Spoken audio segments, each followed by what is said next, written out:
அதாவது காதலி நம்மளை ஏமாத்துற மாதிரி சிஎஸ்கே நம்மளை ஏமாத்துது. East or west, CSK is the best. Bro 17 இயர்ஸா ஒரே ஒரு கப் வாங்கின ஆர்சிபிக்கு அவ்வளோ லாயல் இருக்கும் போது 5 கப்பு வச்சிருக்கோம் ப்ரோ. நாங்க கண்டிப்பா லாயல் இருக்கும் ப்ரோ. எவ்வளோ புவரா பெர்ஃபார்ம் பண்ணாலும் சப்போர்ட் பண்ணுவோம் ப்ரோ. நெக்ஸ்ட் மேட்ச் கண்டிப்பா ஜெயிப்போம். அவர் வரமாட்டார், எந்த மேட்சும் வரமாட்டார். இது வந்து அவங்க ஃபேன் பேஸை காப்பாற்றணுங்கிறதுக்காக தோனி இன்னும் டீம்ல இருக்காருன்னு சொல்லிட்டு அதை வச்சு ஒரு புது டீம் ஆக்கிட்டு இருக்காங்க, அவ்வளோதான். இந்த சீசன் அவர் வரமாட்டாரு. வேணா ஒரு டோர்னமெண்ட் விட்டு வெளில போன அப்புறமா ஒரு 2 மேட்ச் சும்மா ஒரு ஸ்பெஷல் அப்பியரன்ஸ் மாதிரி கொடுத்துட்டு போவார், அவ்வளோதான்.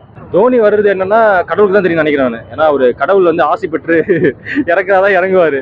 அது வரைக்கும் இறங்கவே மாட்டாரு. ஏன்னா நம்பிக்கை இல்லைங்க, தோனி வந்து இறங்கி வர நம்பிக்கையே இல்லை. நம்ம சிஎஸ்கேவே அப்படிதானங்க, எக்ஸ்பெக்ட் த அன்எக்ஸ்பெக்டடு. எப்போ ஜெயிப்போம் எப்போ தோப்போன்னு அவங்களுக்கும் தெரியாது, நம்ம ஃபேன்ஸ்க்கும் தெரியாது.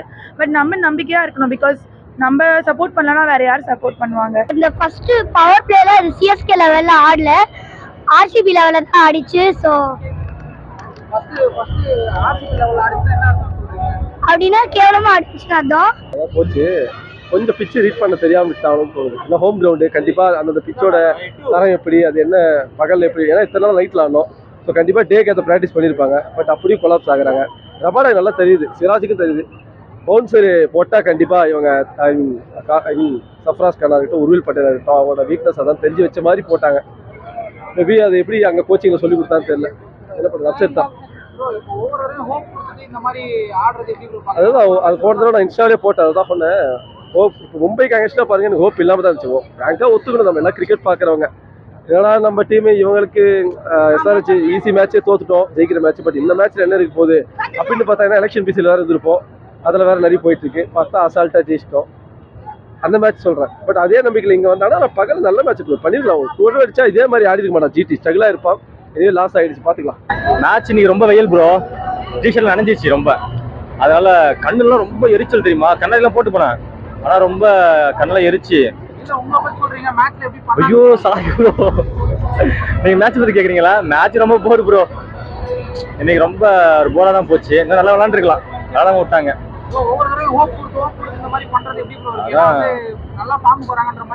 காதல் ஏமாத்துற மாதிரி சிஎஸ்கே நம்மளை ஏமாத்து நினைக்கிறேன். ருத்ராஜ் என்ன பண்றாரு, நான் வீட்டுல நிறைய சாப்பிட்டு வந்த மதியம் சிக்கன், இன்னைக்கு நிறைய கேக் நிறைய சாப்பிட்டாரு பந்த. ஆனா ரன்னு மட்டும் அடிக்கல.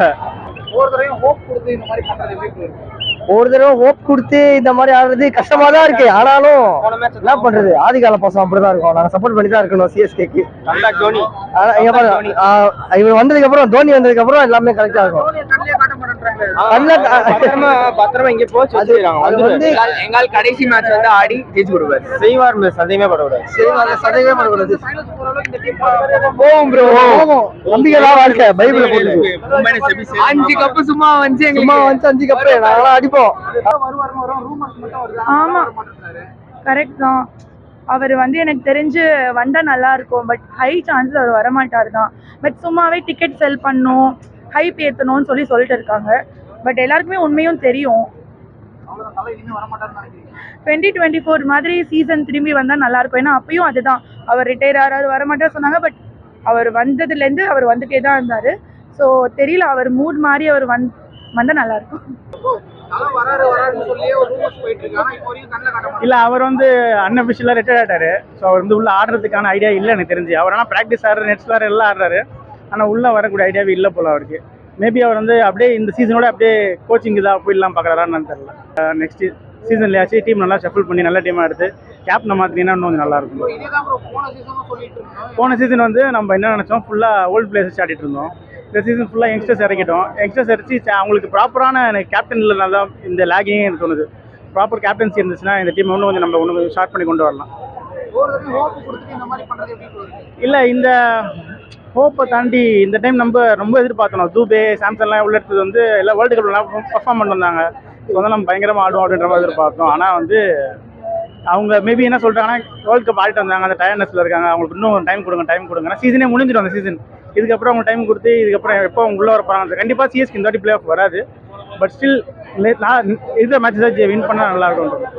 அவங்க வந்து கீப் ஆன் கெட்டிங் ஆளாளுக்கு இன்ஜர் ஆயிடுறாங்க, இல்ல விக்கெட்டு விட்டுறாங்க வர சான்ஸ் எல்லாம். அப்புறம் என்ன பண்றதுன்னே தெரியல. அதாவது மற்ற ஆப்போனன்ட் டீம்ல வேஸ்டா இருக்கானுங்க. அவங்க கூட அதாவது டஃப்பா இருக்க டீம்னா கூட பரவாயில்ல, வேஸ்டா இருக்க டீம் கூடலாம் சிஎஸ்கே தோக்குறாங்க. அதுதான் எனக்கு பிடிக்கவே இல்லை. இன்னைக்கு வந்ததே சுத்தம் வேஸ்ட். அத பத்தி we can read in facts. இல்ல நேர்ல மேட்ச் பார்க்கும்போது வந்தாருன்னா வருவாரு. அது அவங்க உண்மையை சொல்றாங்களோ போய் சொல்றாங்களோ எதுவுமே புரியல எனக்கு. ஸோ இந்த மேட்ச் ரொம்ப எக்ஸ்பெக்ட் பண்ணேன், ஆனா அவர் வரவே இல்லை கட்சியில. நல்லா இல்ல. அதாவது நாங்க வந்து எக்ஸ்பெக்ட் பண்ண சஞ்சு சாம்சன் இந்த வாட்டி செஞ்சுரி அடிப்பாருன்னு எக்ஸ்பெக்ட் பண்ணோம், பட் நடக்கல. தோனி இருந்திருந்தான்னா மொத்த மேட்சும் சூப்பரா போயிருக்கும். அவர் வந்து வருவாருங்கிற ரூமர்ஸை நம்பி நாங்க மேட்சுக்கு வந்தோம். ஆனா பெஸ்ட் கட்சியில எல்லாம் முட்டையாகி போச்சு. மேட்ச் வந்து பவர் பிளே சரியா யூட்டிலைஸ் பண்ணல சிஎஸ்கே. அதனால தான் ஒரு மேஜர் இம்பாக்ட் முதல்லயே. அதனால தான் மேட்ச் தோக்கிறதுக்கு மெயின் ரீசன். மோரோவர் வந்து செகண்ட் இன்னிங்ஸ்ல விக்கெட்ஸ் ஏர்லேயே எடுக்கல. அது எடுத்திருந்தாங்கன்னா நல்ல ஒரு இம்பாக்ட் இருந்திருக்கும் மேட்ச்ல. ஸோ சிஎஸ்கே கம்பேக் பண்றதுக்கு ஒரு நல்ல சான்சஸ் இருந்திருக்கும். ஸோ அது மோரோவர் யங்ஸ்டர்ஸ் மேலே இன்வெஸ்ட் பண்றாங்க, பட் அவங்கள பிளேயிங் லெவலில் கொண்டு வர மாட்டாங்க. அது ஒரு பெரிய விஷயமா இருக்கு. சிஎஸ்கே கன்சென்டா இருக்கு. புரியல அவங்க, அதுதான் சொல்றேன், பேக் பண்ணணும்னு சொல்றேன். நீங்க ஒரு மேட்ச் 2 மேட்ச் கொடுத்துட்டு அவங்க ஆடலன்னா எப்படி ஆடுவாங்க? எல்லா பிளேயரும் வாய்ப்பு கொடுக்குறாங்க ப்ரோ. கார்த்திக் சர்மாக்கு ரெகுலரா வாய்ப்பு கொடுக்குறாங்க. எல்லா பிளேயர்ஸ்க்கும் சான்ஸ் கொடுத்தா மட்டும் பத்தாது, அவங்கள பேக் பண்ணணும். ஒரே இன்னிங்ஸ்ல யாரும் சூப்பர் ஸ்டார் ஆட முடியாது. ஓகேங்களா ப்ரோ? அது சிச்சுவேஷன் டிபெண்ட்ஸ் ப்ரோ. இத்தனை மேட்சும் அவர் சரியா ஆடல, பட் இந்த இன்னிங்ஸ்க்கு அவர் ஆப்டான ஒரு ஆங்கர் இன்னிங்ஸ் ஆடினாரு. ஸோ அவருமே இல்லைன்னா யோசிச்சு பாருங்க சிஎஸ்கே என்ன இருக்குன்னு சொல்றேன். I'm not supporting is performance, but எல்லாரும் பர்ஃபார்ம் பண்ணதுக்கு இது அவர் இருந்ததால தான் இந்த ஸ்கோராக அட்லீஸ்ட் அச்சீவ் பண்ண முடியுது. இல்லைன்னா 10 ஓவரில் மேட்ச் முடிச்சு போயிருப்பாங்க. ஸோ பவர் பிளேல விக்கெட் விழாது ஒரு பெரிய இம்பாக்ட். ஸோ அதுக்கும் இம்ப்ரூவைஸ் பண்ணணும். இல்ல மேனேஜ்மெண்ட் திங்க் பண்ணோம். ஏன்னா வந்து 2 ஸ்டார் பிளேயருமே ஓப்பன்ல இறக்கி விட்டுட்டு ஒரு இடத்துல கொலாப்ஸ் ஆகும்போது மொத்தமா அப்படியே டிராபேக் ஆகுது. ஏன்னா நம்ம பிளேயர்ஸ் எல்லாமே நியூ பிளேயர்ஸா இருக்கிறவங்க, எக்ஸ்பீரியன்ஸ் கம்மியா இருக்கு. அப்ப எக்ஸ்பீரியன்ஸே முன்னாடி இறக்கி விட்டு அவங்க டிராபேக் ஆகிறப்போ இன்எக்ஸ்பீரியன்ஸ் வந்து என்ன பண்ண போகுது? ஒண்ணுமே பண்ண போறது கிடையாது. அங்க வந்து அட்லீஸ்ட் ஒரு சஞ்சு சாம்சன் பேக் பண்ணணும். சரி, சஞ்சு ஓப்பனிங் நல்லா பண்றாருன்னா அப்போ ருத்ராஜாவது பேக் பண்ணணும். ஏன்னா ஒரு 1 டவுன் போன வருஷம் நல்லா பண்ணிருக்காரு. 1 டவுன் இறங்கி உருவில் பட்டேலையோ இல்ல கார்த்திக் சர்மா கூட ஓப்பனிங் இறக்கி அடிக்க வைக்கலாம். ஏன்னா சின்ன பசங்க நல்ல ஷாட் ட்ரை பண்றாங்க, பண்ணலாம் ப்ரோ, ட்ரை பண்ணலாம். இவங்க ட்ரை பண்றதை பார்த்தா பேக்வேர்ட்ல போற மாதிரி தான் இருக்குது. ஃபீல்டிங் செட்டமும் சரியில்லை. ஒரு ஷாட் வந்து இன்னைக்கு கூட பட்லர் வந்து ஒரு ஸ்வீப் பின்னாடி அடிக்க ட்ரை பண்ணாரு. அதுக்குள்ள பின்னாடி இன்னொரு ஒரு சேலஞ்சே பண்ணாம நீங்க அங்க ட்ரை பண்றீங்களா, நான் ஃபீல்டர் வைக்கிறேன், அது ரொம்ப தப்பு. நீங்க சேலஞ்ச் பண்ணணும். நீ அடிக்க ட்ரை பண்றியா, நான் அதே ஃபீல்ட் தான் வைக்கிறேன், முடிஞ்சா அடிச்சுக்க அப்படின்ற மாதிரி ட்ரை பண்ணணும். ஒரு ஃபைட்டிங்கே இல்லாத மாதிரி இருந்துச்சு இன்னைக்கு மேட்ச். ரொம்ப எல்லா மேட்சும் ஜெயிச்சு ஆர்சிபிலடா சிஎஸ்கேடா சிஎஸ்கே வந்து எல்லா மேட்சும் தோற்றாங்க. 5 மேட்ச் ஜெயிச்சுட்டு இதை ஓவரா பண்றாங்க. இதுதான் இந்த மேட்ச் எப்படி பெர்ஃபார்ம் பண்ணாங்க? இந்த வாட்டி கொஞ்சம் நல்லா பெஸ்ட் கொடுத்தாங்க. பெஸ்ட் கொடுத்தாங்கன்னு நினைக்கிறீங்களா இந்த வாட்டி? ஜிடி கொடுத்தாங்களா சிஎஸ்கேவா? ஜிடி கொடுத்தாங்க. சஞ்சு சாம்சன் வந்து 50 ரன் அடிச்சா மட்டும் தான் சென்னை வின் பண்றாங்க. சஞ்சு சாம்சன் 10 to 15 ரன்ஸ் 20 ரன்ஸ்குள்ள விக்கெட் வந்தாலே சென்னை தோத்துறாங்க. அது எங்களுக்கே தெரிஞ்சிருது ஆடியன்ஸ். ஆக்சுவலா எனக்கு தெரிஞ்சு பார்த்தோம்னா அவர் வராருன்னு சொல்லி ஆடியன்ஸ் என்கரேஜ் பண்ணிட்டு இந்த வருஷம் ஃபுல்லாவே ஆடியன்ஸ் வரணும்னு சொல்லி டிக்கெட் சேல் ஆகணும்னு சொல்லிட்டு தலையா வராருன்னு சொல்லி எங்களை எல்லாரும் வர வைக்கிறாங்க. ஆனா தலை இந்த சீசன் எங்களுக்கு தெரிஞ்சு வரமாட்டாரு. என்னோட ஹோப் படி தலை வரமாட்டாரு. பவர் பிளேல ஒரு 10 ஓவர் முன்னாடியே கொஞ்சம் ஸ்கோர் நல்லா தள்ளியிருந்தாங்கன்னா ஜெயிச்சிருக்க சான்ஸ் இருக்கு. நம்ம ஆளுங்க பார்த்தீங்கன்னா பவர் பிளேக்குள்ள விக்கெட் எடுக்க மாட்டாங்க. விக்கெட் எடுத்தாங்கன்னா சான்ஸ் இருக்கு. இது கூட பார்த்தீங்கன்னா 2 பேரும் நின்று ஆட்டாங்க செகண்ட் ஹாஃப்ல. கேஷ் பட்லரும் சரி, சாய் சரி நல்லா விளையாட்டாங்க. அதனால தான் அவங்க தள்ளாங்க. அந்த 2 விக்கெட் விழுந்துருந்தா பேக்கில் வர பேட்ஸ்மேன் கொஞ்சம் லைட்டாக வந்து ஸ்ட்ரகிள் ஆகிருப்பாங்க. ஸ்ட்ரகிள் ஆகிருந்தாங்கன்னா மேட்ச் வின் சான்ஸ் நிறைய இருந்தது. நம்ம ஆளுங்க வந்து பவர் பிளேல விக்கெட் எடுக்கல, இதுதான் தப்பு. கொஞ்சம் நம்ம ஆளுங்க ஆடும்போது பவர் பிளேல ஸ்கோர் தள்ளியிருந்தாங்கன்னா மேட்ச் நம்மகிட்ட தான் ஒரு 200 ரன் மேலே வச்சிருந்தாங்கன்னா கொஞ்சம் இதாக இருந்தது. இது கண்டெயின் பண்ணுற விக்கெட் கிடையாது. நம்மகிட்ட போலிங் அந்தளவுக்கு ஷார்ப்பாக இல்லை. இருந்ததுன்னா வின் பண்ணிடலாம். ஃபேன்ஸ் மேலே தப்பு சொல்லணும். எல்லா பாலும் சேர் பண்றாங்க, எல்லா மாதிரி இது பண்ணுவேன். அவங்க அடிக்கலாம், அடிச்சா சேர் பண்ணலாம். இவனுக்கு 6 வேணும்னும் போது உருவில் பட்டேல்லாம் ஃபர்ஸ்ட் பாலே 4 அடிச்சான். நெக்ஸ்ட் பால் வந்து எல்லாரும் 6 வேணும்னு கத்தும் போது அவுட் ஆயிட்டான். இப்போ வந்து கில்லு சாய் சுதர்ஷனும் பார்த்தீங்கன்னா ஒரு 6 அடிச்சுட்டு அடுத்த பால் ரொட்டேட் பண்றாங்க. அந்த மாதிரி சிஎஸ்கேல யாருமே பண்ணலாம். ருத்ராஜ் வந்து நிறைய டாட் பால் ஆனார். அதுக்கு பதிலாக சிங்கிள் ஓடிந்தாலே ஒரு நல்ல ஸ்கோருக்கு வந்திருக்கலாம். இல்லைண்ணா, இந்த மாதிரி சுச்சுவேஷன்ல அப்படிதான் ஆட முடியும். ஏன்னா இவரும் வந்து சுத்திக்கிட்டு அவுட் ஆயிருந்தாங்கன்னா சிஎஸ்கே வந்து 160 கூட வந்திருக்காதுண்ணா. தோனி வருவாருன்னு சொல்லிட்டு ரூமர்ஸ்லாம் வருது, நெட்ஸ்ல ஆடுறாரு. ஆனா நான் அது என்ன சொல்றேன்னா, தோனி இல்லாம வந்து சிஎஸ்கேவை வந்து இவங்களுக்கு காட்டணும்ட்டு தோனி வருவார்னு பாக்குறாங்கண்ணா. ஆனா தோனி வந்து லாஸ்ட் மேட்ச் சேப்பாக்கில் நடக்கும்போது மட்டும் ஆடிட்டு அப்புறமா அவர் அப்படியே ரிட்டையர் ஆயிடுவான்னு நான் நினைக்கிறேன். ஐப்புக்கு தானே தோனி வராருன்றதெல்லாம் சீரியஸா அவர் வரலாம் மாட்டார். அடுத்த 2 மேட்ச்ல பார்க்கலாம், அதுக்கு மேலலாம் வரலாம் மாட்டார்னா. டிக்கெட் சேல்ஸ் நல்லா இருக்கும், தோனி வராருப்பான்னு. அதுக்கு தான் நிறைய பேர் வந்தாங்க. இங்க பிரிவிஸ் பார்த்தாங்க நிறைய பேர். ஆனா வெறும் டாட் பால் தான் ஆடிட்டு இருந்தாங்க ஃபுல்லா. ஜிடி கொஞ்சம் நல்லா ஆடினாங்க, கொடுத்த காசுக்கு ஜிடி தான் நல்லா ஆடினாங்க. சிஎஸ்கே ஒண்ணுமே பண்ணல.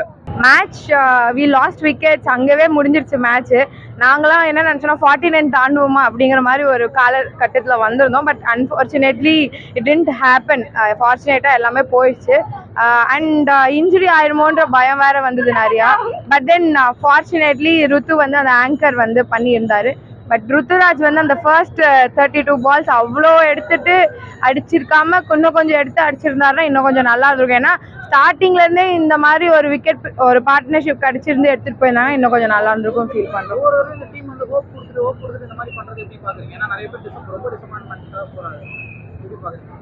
See, it's a part and parcel of the game. அப்படி பார்த்தா மும்பை இந்தியன்ஸ் கூட தான் ஜிடிஏ வந்து they also got a very good victory. But நம்ம கூட they also lost.